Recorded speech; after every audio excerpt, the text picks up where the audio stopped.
Welcome back into the Tide Talk podcast on the Believe Podcast Network. Stacey Blackwood here with Jake Thomas. Jake, how you doing tonight, bud? Doing great, man, and man, I'm excited. We're just a couple short weeks away from the NBA draft. We've got three bodies, boys from the basketball team who one is probably going to be drafted in the first round, and Joshua Primo, which I hate to see, but he's going to be a stud. But we also got Herb and John Petty as well, so I'm excited to see where they end up. I'm sure everybody else is as well. Yeah, I think Primo is probably one of the guys in the draft, regardless of where they're coming from, that has kind of rose the most through the draft process. Hmm. Seeing him a lot late there in the first round. Teams like Denver Nuggets are a team that could pick him there late in the first round. He's a guy who is the youngest player that's draft eligible. I don't know if you know that or not. So I did. that's intriguing to teams. You're talking about a guy that's 6'6", impressive wingspan, was not really that much of a liability on the defensive end, like most freshmen are. He's obviously a lights out shooter that he didn't really get to, put on display a ton at Alabama in his freshman campaign, but he is a guy who has unlimited potential and that the NBA teams are going to love. And I'm excited to see where he goes in the draft alongside, Herb and JP as well. Absolutely. Herb really intrigues me just because of his defensive skills. And, whoever picks him, it may be in the second, but they're going to get a strong defender, especially for late in the games because, usually late in the games, you put your best defensive guys out there if you've got a 1, 2, 3 point lead that you got to try to hold. So it'd be interesting to see where he goes.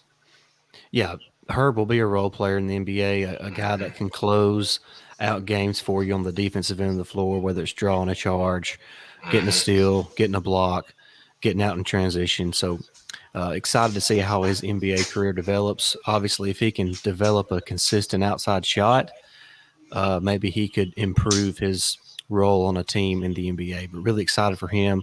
Same thing with John Petty. He's going to be a role Hmm. player, but he's a guy I think will make a roster, and somewhere down the road you could start seeing make an impact on a team, off the bench. And it's just exciting seeing all these Alabama players in the NBA, man.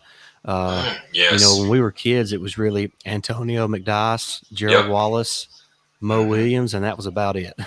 Yeah, and I'm sure everybody knows, but that's where my love for the Bobcats slash Hornets started was when the Bobcats become a new franchise expansion team, and they drafted Gerald Wallace, and ever since then I've been a sad but very devoted Hornets, fan. But yeah, that there's been a lot of back in the day, a lot of talented guys. Like Robert Ory and from Alabama and stuff like, and some of the guys you mentioned. We also the one here lately has been Jamichael Green, or yeah, Jamichael Yeah, Green, wasn't Michael it? Yeah, Green. Yep. he's probably the one mainstay besides Colin Sexton, of course, And Kyra and Lewis. yeah, and Lewis now. So there's some guys from Alabama getting their shot, and with that loaded roster that Nate Oates is building, there's going to be a lot more in a few years too. Yeah, no doubt. He's building an unbelievable roster Gosh. in Tuscaloosa right now. And uh, speaking of the basketball team, recruiting is heating up for next year's class. There's two kids at IMG who I think right now are Alabama leans. Me Both are too. 5 stars. So uh, it's uh, it's just going to get better for us there in Tuscaloosa as long as Nate Oates is there and Brian Hoxton and Antoine Petway. Those guys are grinding. Those guys are developing relationships with these recruits, and it's amazing to see. It's been a long time coming for us Alabama basketball fans. Absolutely. And I have said it 100 times, pay the man. It's time to give Nate Oates whatever he wants, give him blank check, give him a blueprints to make his own, basketball arena. I know that's not going to happen, but we got to protect him because these blue bloods in a few years are going to be coming after him hard. That's right, and well, we can talk about that, Oh, on and on. But we're gonna go ahead and dive into today's conversation. But first, we got to tell you about our friends at BetOnline.ag. Of course, the NBA Finals are, they're right in the heat of things there. Game 4 is coming up soon. We're in the MLB All-Star break. Uh, all sorts of things are going on right now. So before the next tip off or first pitch, make sure you head on over to betonline.ag, sign up today, and you receive a 50% welcome bonus. That's betonline.ag. All right, Jake, Yeah. today's episode, we're going to have some fun. Yes. We're in the dog days of summer, as we talked about pre-recording. Uh, not a whole lot of football news is going on right now.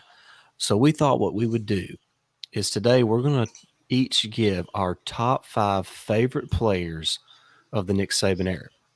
That doesn't mean the best players, it's just our personal favorites of the Nick Saban era. Jake, I'm just going to throw out a name and you tell me if he is in your top 5. Okay. Now just full transparency here. We have we have not made any notes on this. We have Nope. not done any digging. We have not done any rational thinking. This is just all off the top of our heads. 5 minutes Jake, ago. 5 minutes. That's right, five Yeah. minutes ago. So I think this guy has to be on there. Julio Jones. Absolutely. Okay. Yeah. So let's just start there. We both agree that Julio's in our top 5. We can decide where he's at on the list here in a minute, but let's just talk about what Julio has meant to what this Alabama football program is now today. Yeah, absolutely. I mean, he was the first guy to come in and pretty much set the standard at wide receiver. He didn't win the Heisman, but he paved the way for the Calvin Ridleys, the Amari Coopers, the Smitties, guys like that, Jalen Waddles, and that's why a lot of these wide receivers want to come to Alabama now, is for what he started, and he was that pathway, and you can't never forget that. What he meant on the field. Yeah, and I think one part of what makes him so special and unique to us fans is that he's an in-state kid. Yes. Nick Saban's recruiting map has expanded to not only nationally, but now we've got a punter that's from Australia, so it's global now. So back in the early days, it was important to keep those home kids home, and Right. Julio Jones was recruited by everybody in the country, and getting him to stay in state and come to Alabama and be a part of that rebuild.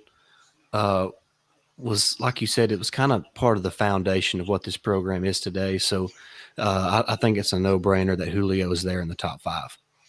Yeah, absolutely. That I would have him probably at probably number 2 or 3 on my list. Yeah, I think he's probably number 2 on my list. Mm-hmm. But it's between him and somebody else for number 1. You throw out a name, Jake, and I'm going to see if I agree with it, if he's on my list or not.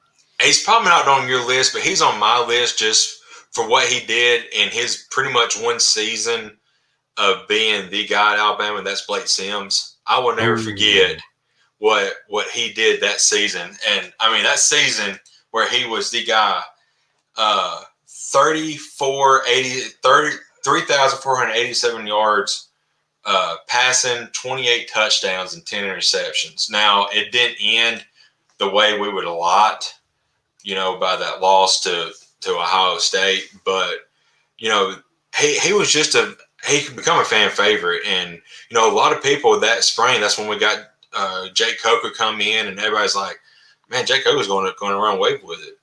But Blake Sims hunkered down, took charge of that QB role, and he led the way that season for Alabama. Of course, we had one of the best minds ever, teaching him and Lane Kiffin too. So, but I'll never forget, he's number 5 on the list just because of what he did that one year he had. Yeah, he's honorable mention. He's probably the 6th guy for me. But do you remember the spring game before the year that he was a starter? He went like 2 of 14 or 2 of 15 in the spring game. Yeah. And We were just like, uh-oh. Everybody was panicking. Yeah, they were. But he led the charge. You're right, man. And what I like most is he stuck around. He kind of flip-flopped on positions his entire career at Alabama. Got situated there at quarterback his senior season and took us to the playoffs. So can't say enough great things about Blake. And, of course, he's in this other football league now where he scored a few touchdowns in his first game, and just kind of wild to see that so many years after his playing career at Alabama has ended. But obviously we wish Blake nothing but the best and appreciate how he represented the University of Alabama. Absolutely. All right, here's another guy, and you just talked about him briefly, Jake Coker. Mm-hmm. He's number 5 on my list. Dude, Jake Coker, man.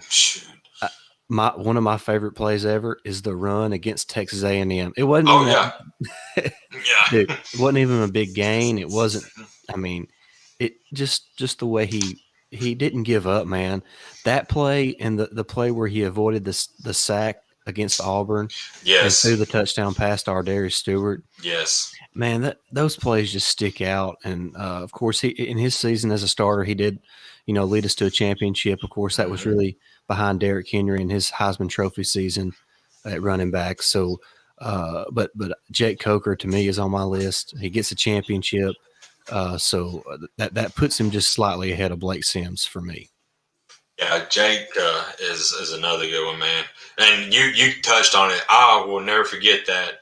The run, I call it the rundown, where he got away from that sack against Auburn, and then somehow kept his composure and found Darius Stewart in the back of the end zone. And I will never forget that, man. And he was an incredible quarterback for us.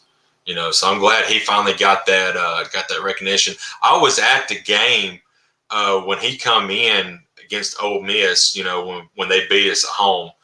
Me and my wife were actually there, and when he come in that second half, offense started moving a little bit, and I mean, just crap luck, the friggin' tip balls that Ole Miss scored a touchdown on. How many crazy plays has Alabama lost to Auburn's, the Ole Miss, and stuff like that? Just stupid crap that just happens. It's ridiculous, but I'll never forget that. But he come in and the offense started clicking in that game. Yeah, in the second half. Yeah, what was the receiver's name? The white guy we had that year, Richard Mullaney. Richard Mullaney. Yep.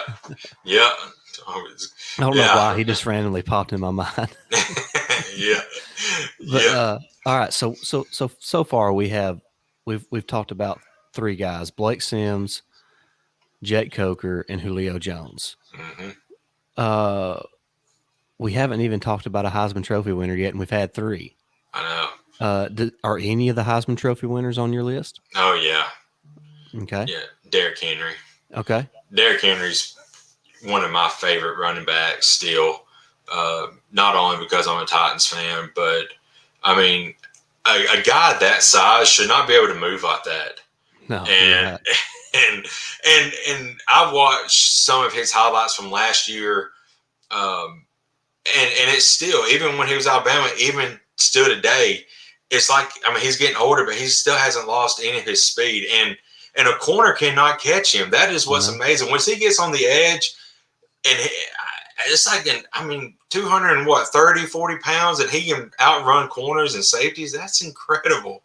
I mean, a guy that size, I guarantee if it was like a freight train hitting you when he payloads his shoulder on you. I'm glad I ain't got to go up against him. Yeah, Henry is number 4 on my list. So I have Jake Coker at 5, Derrick Henry at 4, and it's for all the reasons that you mentioned, man. Just a hoss, man. Right. I really wish, and he kind of come out. I believe it was AJ's last game against Oklahoma. We kind of started feeding him the ball there in the second half of that was the Sugar Bowl, I believe. I think so, yeah. And he just kind of went to he took that Oklahoma defense to school in that game, and you started to see what type of player he could possibly become. And now look at him; he's arguably the best running back in all of in the whole world. I mean, think about that. He's arguably the best running back in the entire universe at this moment. So pretty much, yeah. I know I would not want to try to tackle that dude. I mean, you got to go low on him if you can, knock down them tree trunks of legs he's got. I wouldn't be able to do it. All right, so like I said, I have uh, Jake Coker at 5, Derrick Henry at 4, and I've got Julio. I'm gonna put him at 1. He's my favorite man. When I think of Nick Saban and Alabama football, I think of Julio Jones. So Hmm. he's number 1 for me. So I have 2 and 3 open. Where are you at right now on your list?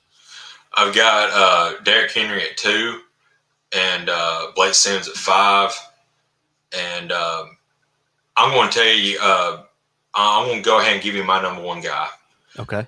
just for the fact, and it was the guy last year, Landon Dickerson. Boom.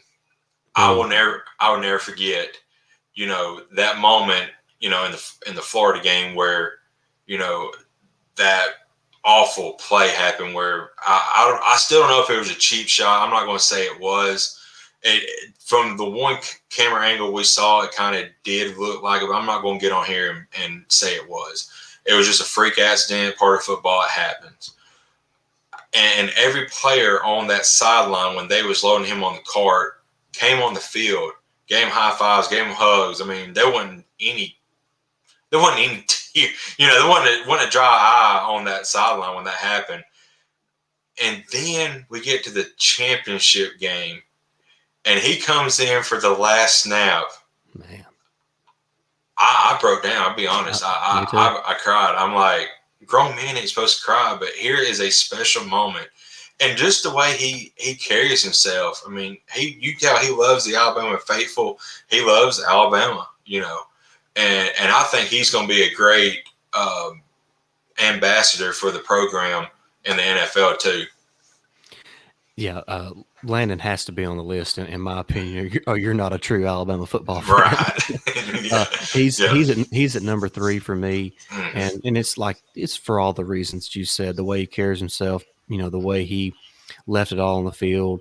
Mm-hmm. Uh, that like you said, that moment at the end of the championship game when he gets to take a couple snaps there, carries Nick Saban off the field.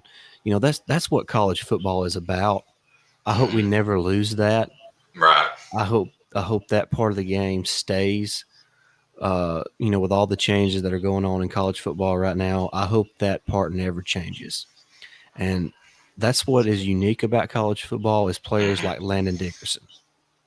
Absolutely. I mean, that's just how it is, and he's going to go down in Crimson Tide history, and he's loved by all the Crimson Tide faithful, and we certainly love him here at the Tide Talk podcast. That's for sure. Absolutely. All right, so Absolutely. so so so Jake has Landon Dickerson at 1.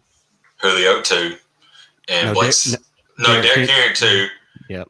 and Julio's 3 for me. I forgot to say Okay. that. And Blake Sims at 5. So you still have number 4 open, Mm-hmm. and I have number 2 open. All right, so I'm going to go ahead and give you my number 2 to complete my list. Number 2 for me is Jonathan Allen. Ooh, that's a good one. Yeah, Superman sack. dude, not just that play. He Yeah. he quite possibly has the greatest quote of all time for Alabama football. Mm-hmm. After the Michigan State game, when Alabama blows out Michigan State, Mm-hmm. the reporter asked him, teams don't blow out other teams like this in the college football playoff, and he says Alabama does. I love it. I mean, Love it. that Yeah. puts you in a list right there. I don't even care how you performed on the field, but Mm-hmm. you could make the argument he's the best defensive lineman of the Nick Saban era. Yeah. Just a stud. He's a stud in the NFL as well. Uh, the Superman sack against Texas A&M is a play that sticks out, but just his consistency on the field, Jake. His motor was always running, much like Landon. He just kind of left it all on the field. Didn't take no crap, and Right. just always made plays for Alabama, and that puts him at number 2 for me. So my list is Julio 1, Jonathan Allen 2, Derrick Henry 3. Who'd I say was at 4? No, Landon Dickerson at 3, Derrick Yeah. Henry at 4, Yeah. and Jake Coker at 5. Yeah. And I'm fixing to complete my list. My number 4 favorite is also a defensive guy, and he was a nose guard, defense tackle, Quentin Williams. You talking about somebody who has some funny quotes. You never, when they was interviewing him and they was asking about Kyle Murray. I'll never forget. Well, Kyle Murray's not whatever. Huh? I'm good. And then there's another interview where he just sneezes in the middle of it. He's like, "Excuse me, bless me." I was like, he was so funny.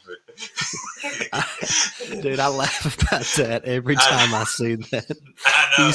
He sneezes, says "excuse me," then says "bless you," all in one breath.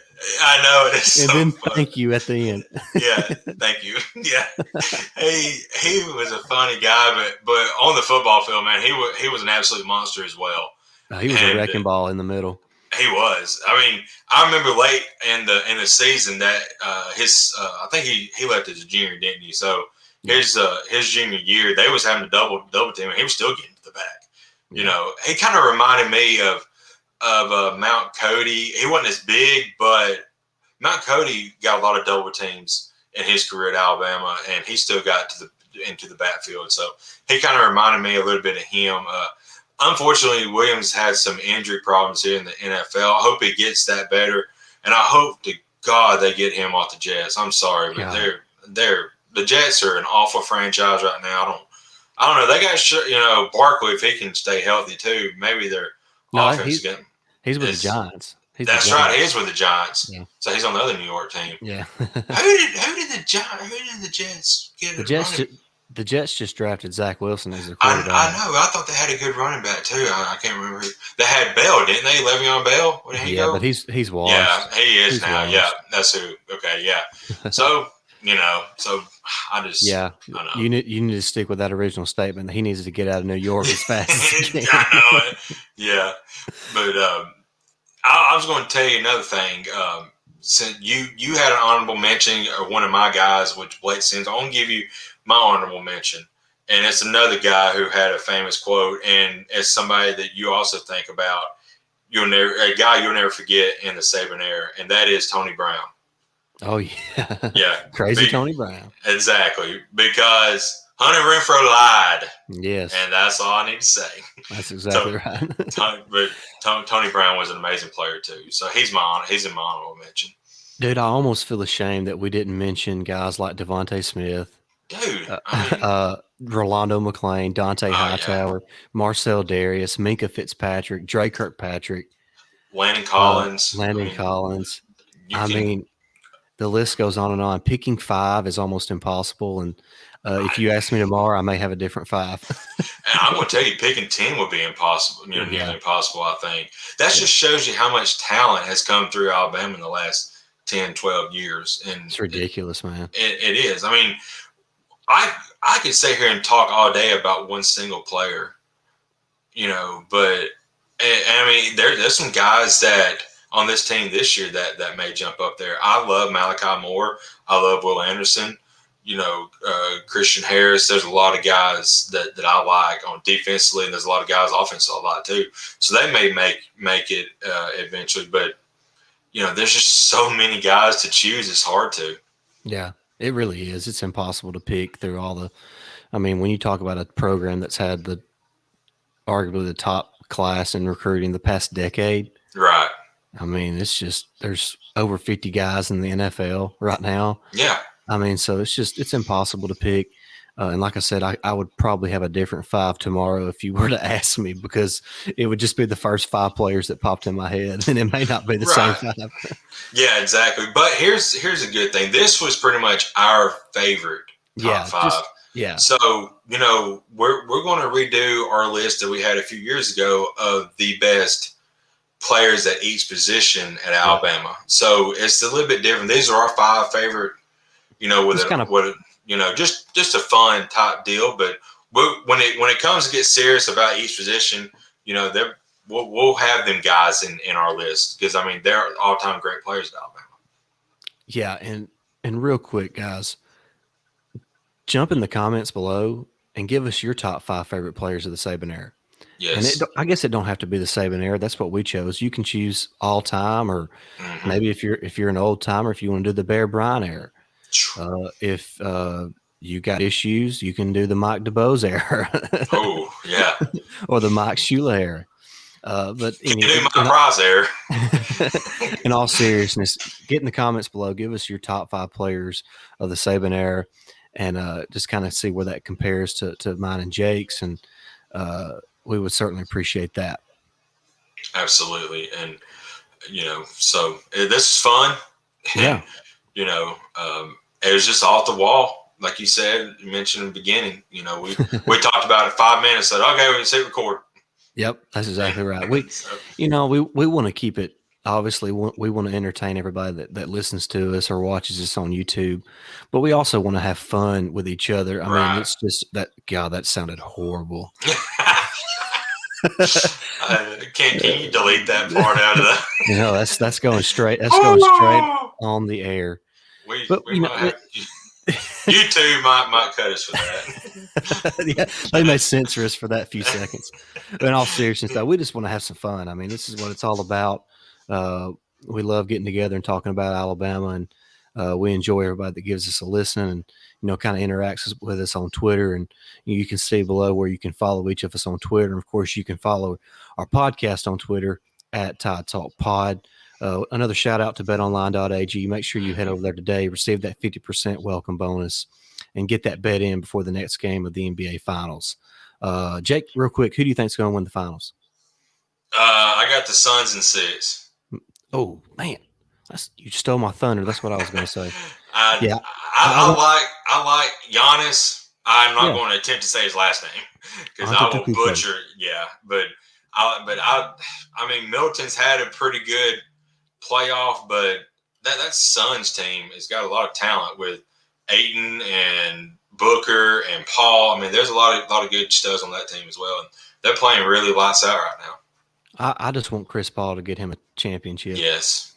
I mean, he's one of the better point guards of all time, and he really needs him a championship. So that's who I'm rooting for, and that's who I hope wins. And I'm with you. I see them winning the series in 6. Mm-hmm. I do too.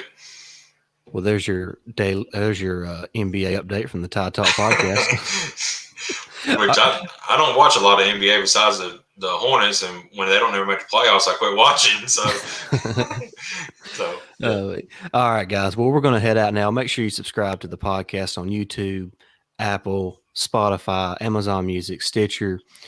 You can anywhere you find a podcast, you can find the Tide Talk podcast. So make sure you subscribe, leave us that 5-star review.